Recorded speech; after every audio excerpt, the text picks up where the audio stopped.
Hello, everyone. Welcome to this SaaSOps expert panel on looking into the crystal ball to the future of IT.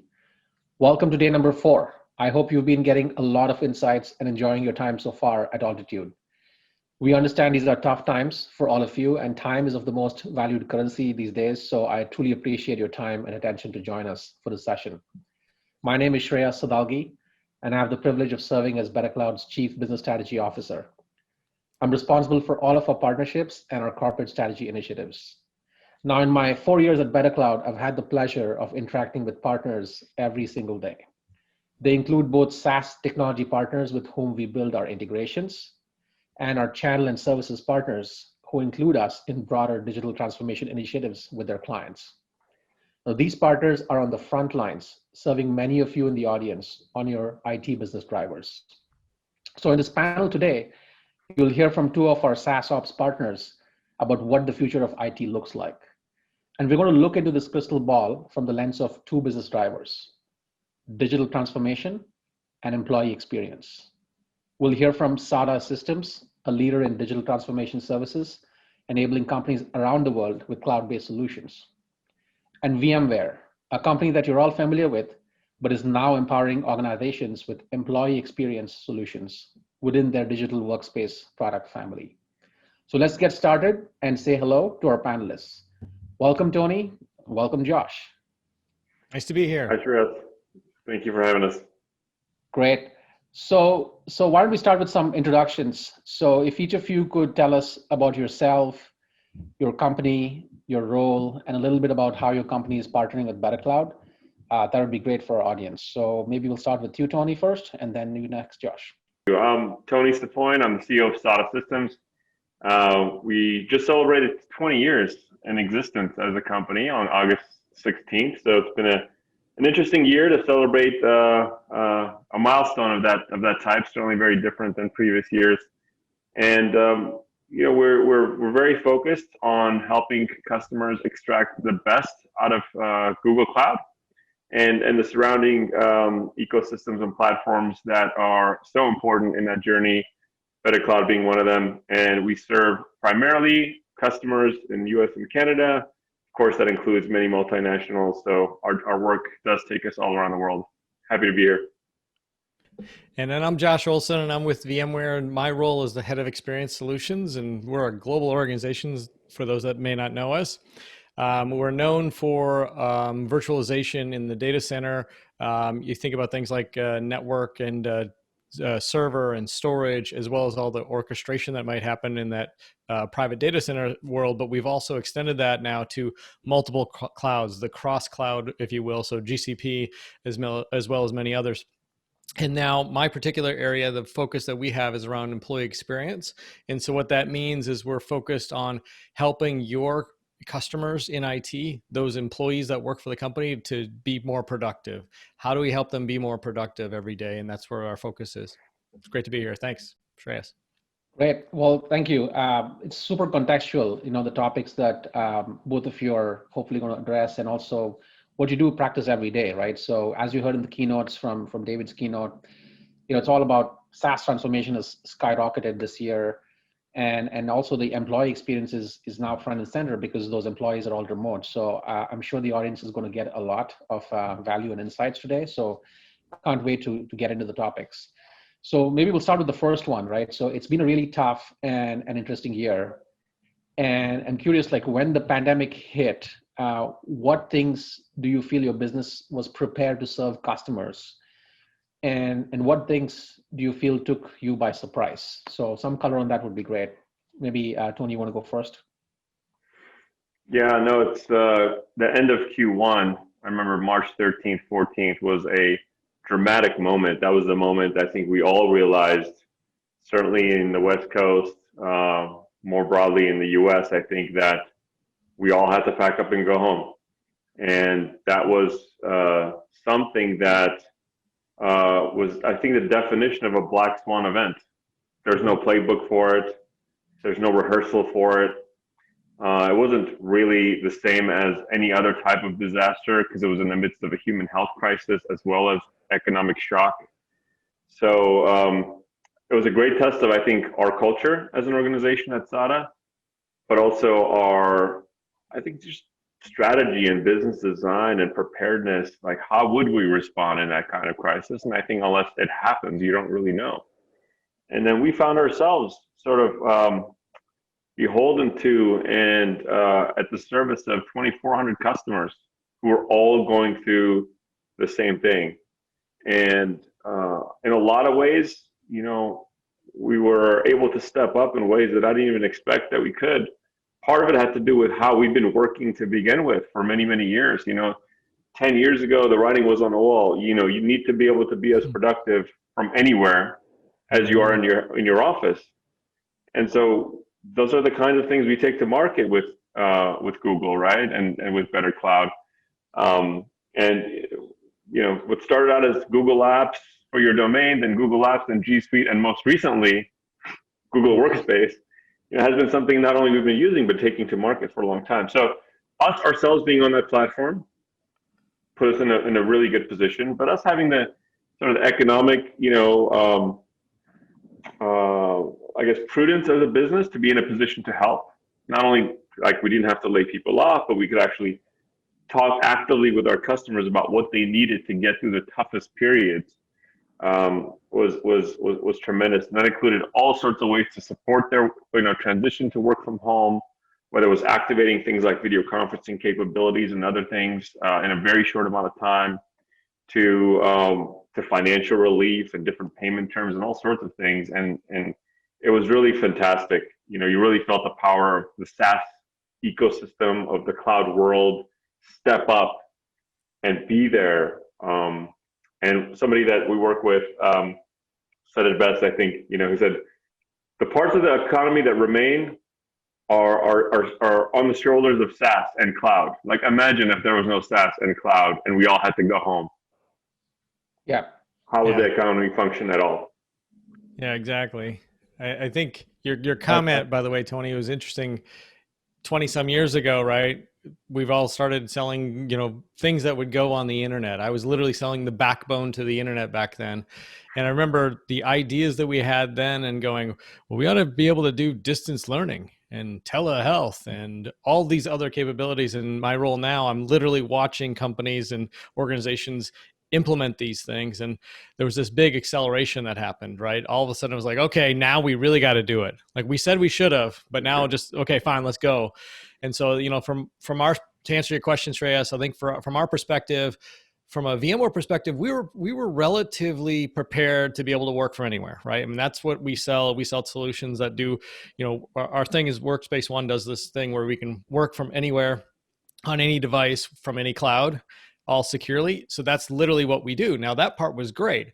The part that we learned and our customers learned too, so a lot of them had some good success around that. But at the same time, what we learned right away was there's this concept of remote work. And it's actually, that gets interesting because all of a sudden remote work, everybody went home. And all of a sudden they're like, oh my gosh, we saw 120% productivity improvements. This is fantastic. But then all of a sudden it kind of starts to fall off a cliff a little bit. You're like, well, we're not quite as productive anymore. Maybe remote isn't the way to be anymore. And I would, with some of the coaching that we do with companies is to really talk about it's distributed work. And what distributed means is there's not this hub and spoke network, getting back to networking days, right? There used to be this hub and spoke thing, frame relay, go back to the corporate headquarters. And you want to talk branch to branch, you'd have to go through the hub. That's effectively what a lot of companies were kind of treating their remote workers. Like in order to get something done, you can't really do any innovation at the edges. It's got to be in the conference room. We're all going to sit there and we're going to whiteboard something. That's where the new ideas were happening. They could effectively execute against an existing idea, but they couldn't come up with the new collaboration and those types of things.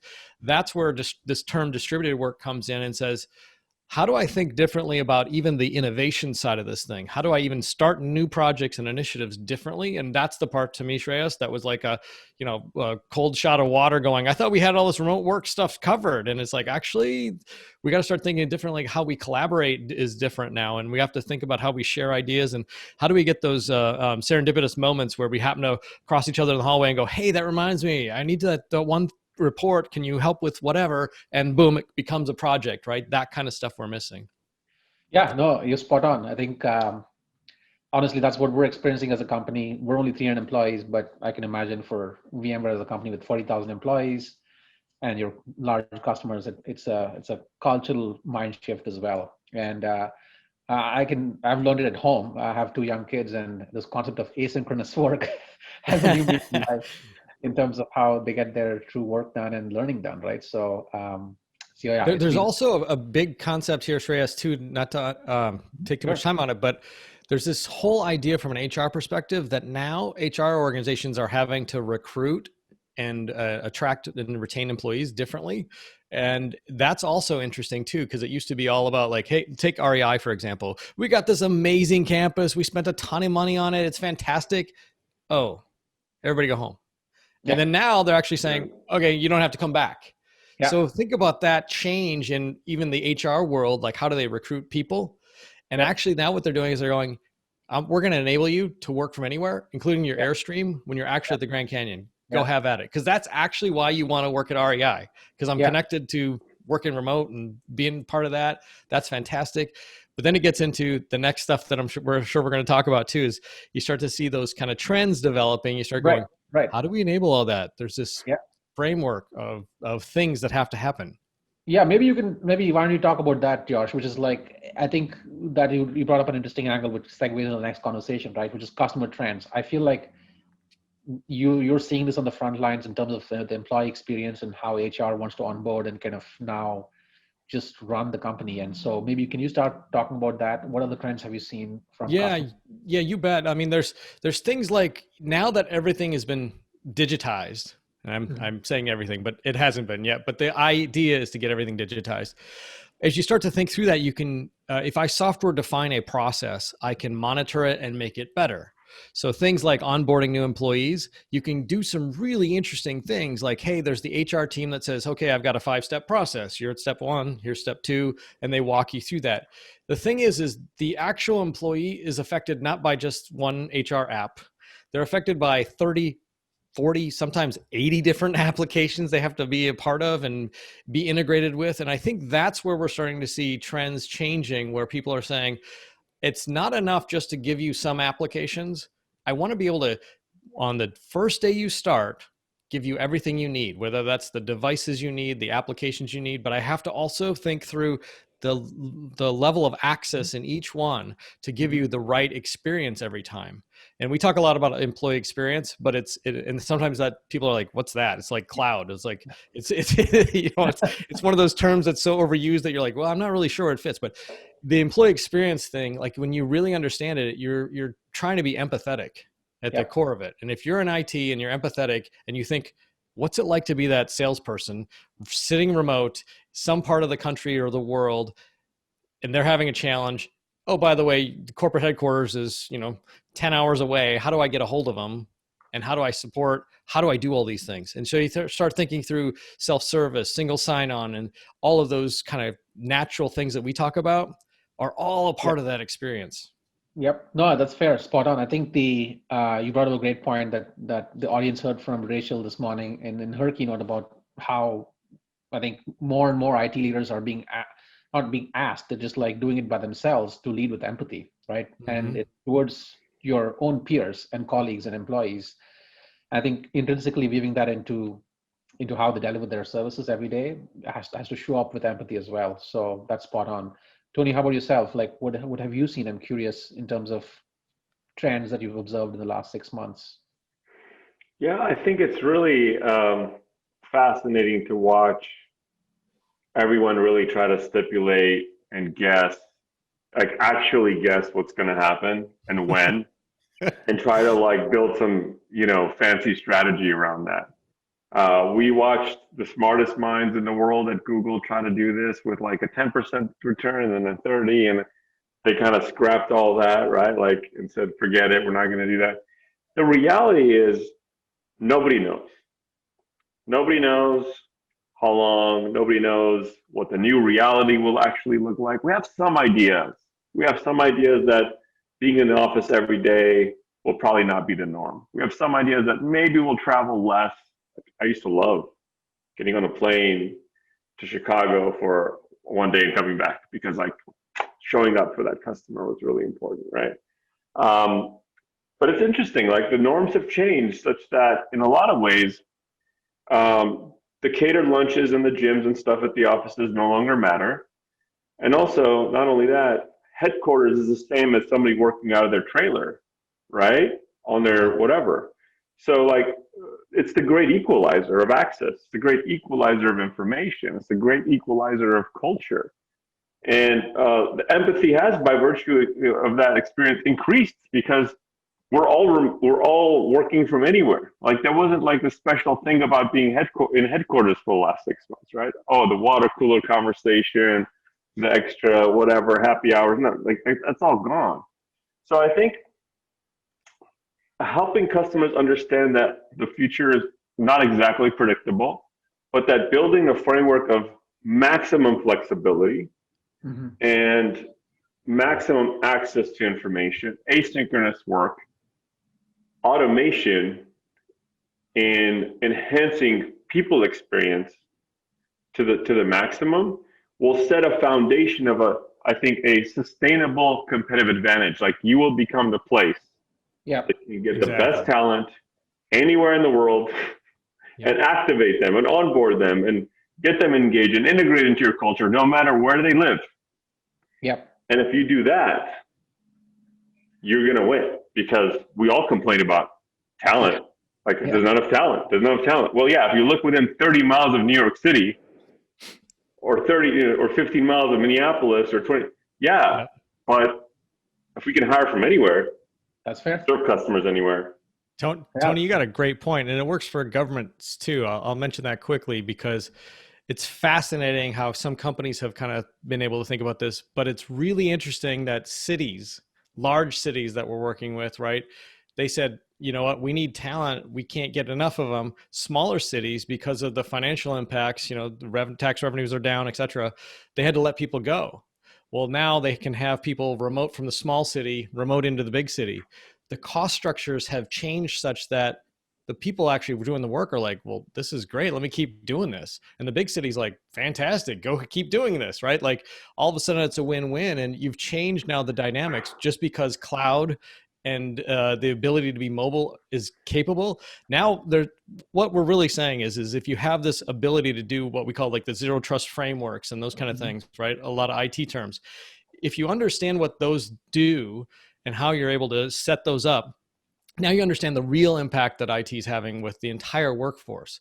It's one thing to make IT a little bit nicer and easier and automate a few things.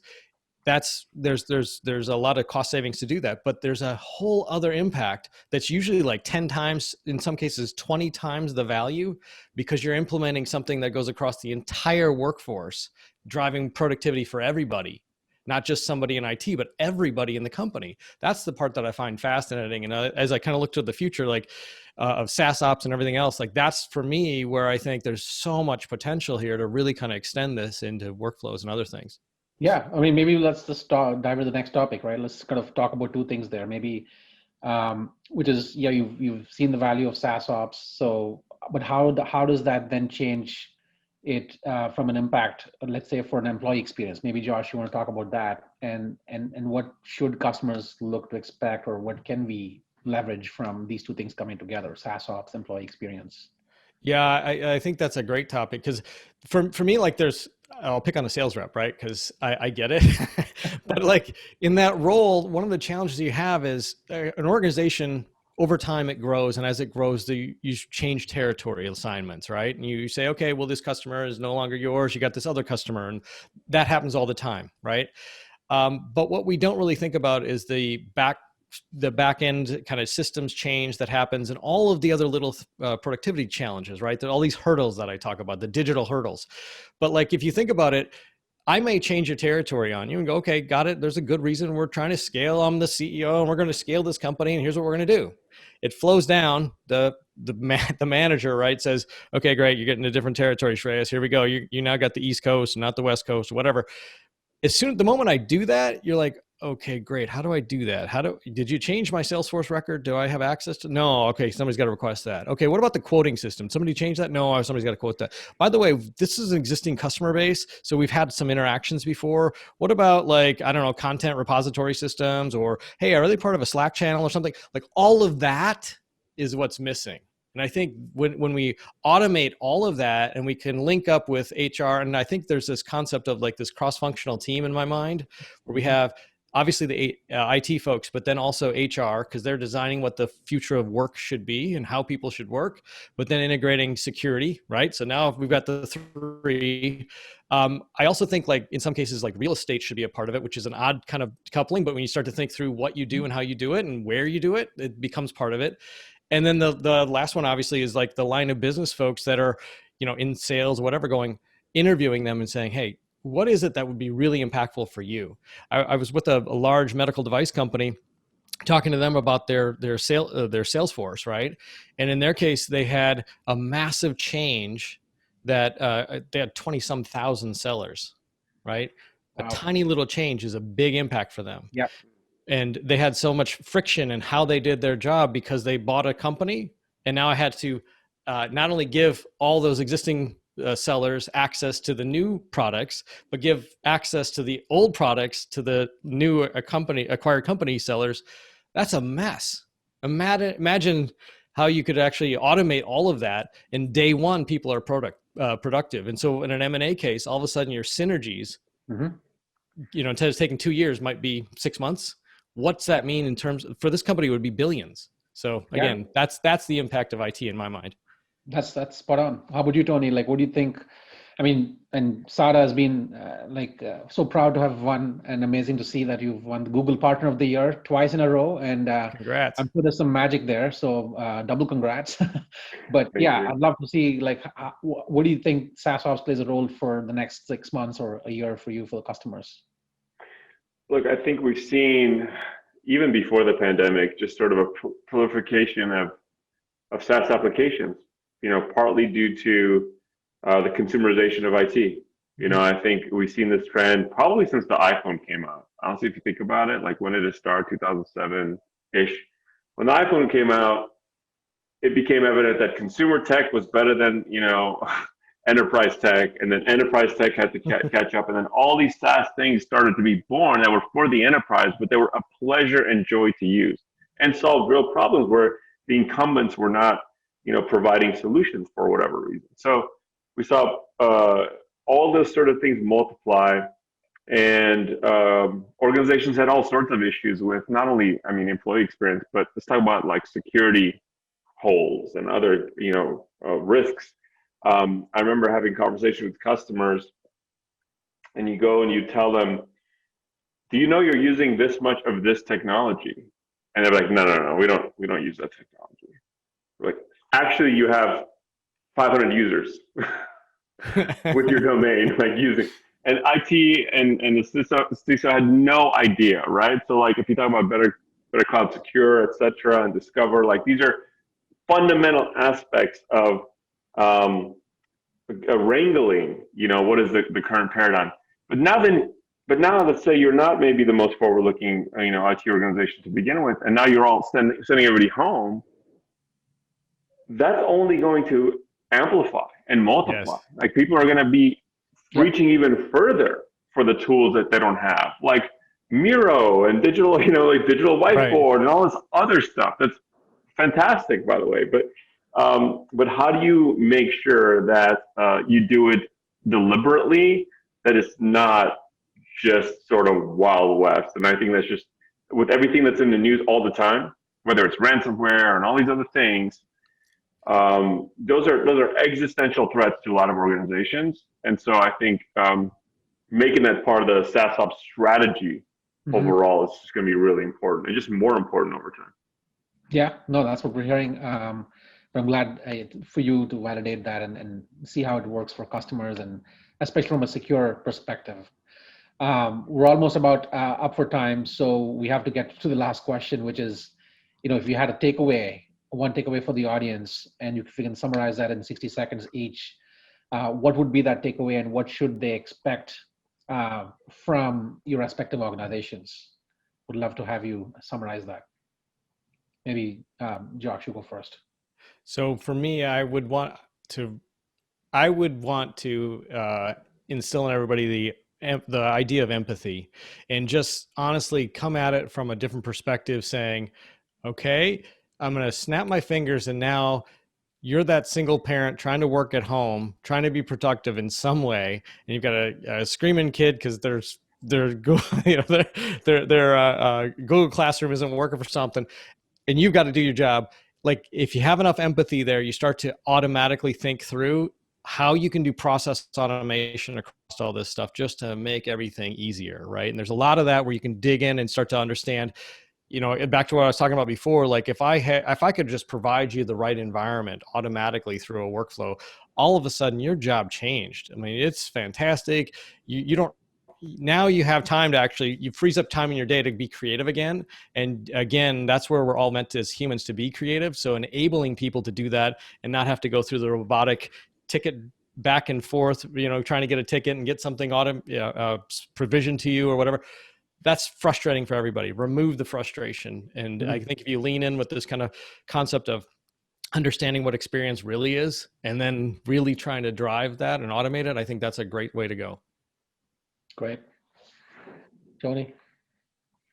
Well, again, we consider ourselves extremely lucky to be in a position to continue to help our customers. We're hiring, at a breakneck pace. We started the year with about 200 employees. We've hired 55 just in Q3. We're about 280, 290 now. We'll continue to grow. Because, most of the work in the world of SaaS and cloud is, happens after the sale, like after the engagement with our customers. So alliances like the one we have with BetterCloud will play a bigger and bigger role in us helping our customers for today, but really allowing them to use this period as an opportunity to retool, transform, and come out of the pandemic, hopefully stronger than they went in, because everything, to Josh's point earlier, in terms of people's vision of transformation has now been compressed. And I think this, tragic moment will create a new set of winners and losers. And we hope to help our customers, be as much in the winners column as possible. It's an opportunity to accelerate. It is. You just got to grab it. Yep. Yeah. And to summarize, have more empathy. And then from you, Tony, it's like, it's just intrinsic, and the work actually happens after you decide to purchase. It's so spot on. And I think something I've heard actually from VMware's IT organization is that, I think, which is amazing, is that what's happened in the last 6 months is that behind every, successful user interaction is actually IT's powering that, especially because the productivity tools having gone SaaS. So all of this is spot on. So thank you for your time and for your valuable insights. I can't, again, appreciate your time here to be online with us. And I hope the audience got a lot of takeaways. So talk to you soon, and stay safe, and let's win from home.